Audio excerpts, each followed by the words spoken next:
สุดยั่วเลยบุอ้อยเด้อนะบุอ้อยให้พี่น้องเฮาเด้อมันเด้อมันเด้อมันเด้อมื้อนี้นะเบิ่งสวยเด้อยิ้มสิงเฮาเด้อมาฮัดจังบ่แม่นเข้าง่ายเด้อฟัดแดกเด้อมื้อนี้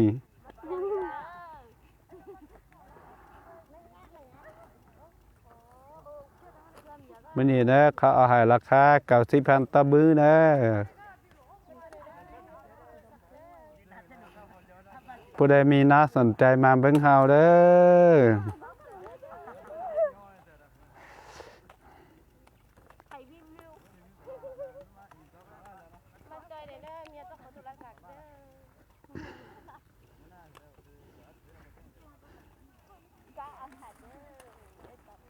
ลูกสาวอาคามาจ่าเด้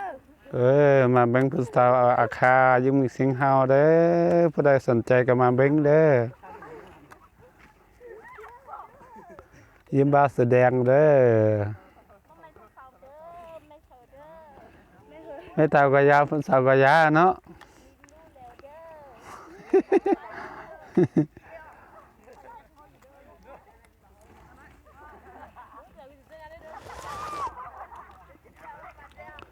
ซื้อหนังซื้อยังกะบอคือหืมมีแถว อยู่เช้ายังเข้าเฮียนบ่อ้อแล้วปีนี้อ้อแล้ว วินี่เอาล่ะวิยังออกเหรอมีแฟนเลยวะบ่แม่ตาอ้อย ตะหวะตาอ้อย มาหาเงินเนาะสาวตาอ้อย เรียนฮอดมอต้นเหรอวะ ฮะ เรียนมอต้นไปวะ มอซี มอเสีย ไกลมอซี อ๋อ ถ้าปีนี้คือกะมอหาแล้ว โอ้ยเป็นยังก็เรียนบ่จบนี่ บ่มีเงินเฮียต่อ อ๋อเนี่ยได้ก็เอา ที่ดอกไม้หาได้ ก็โรงเรียนบ้านต้นไม้เฮานี่ก็ก่อสร้างอีกเด้อบ่มีเงินเฮียต่อถ้าจะให้เฮียก็เอาที่ให้ อยู่นี่ก็เอามันล่ะวะ โดยที่มีตัวเอามาแล้วบ่เข้าไปเฮีย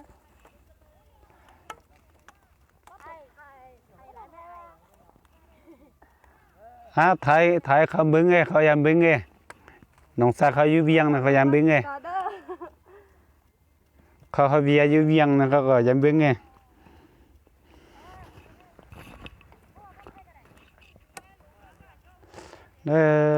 แต่ก็ที่ดาวเตี้ยๆเลย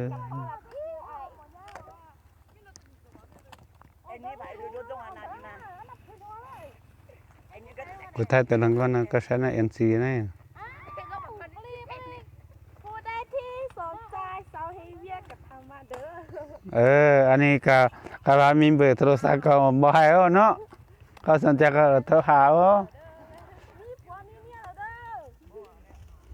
เจอลูก2-3คนเลยเด้อมีผัว3-4คนมีลูก5-6คน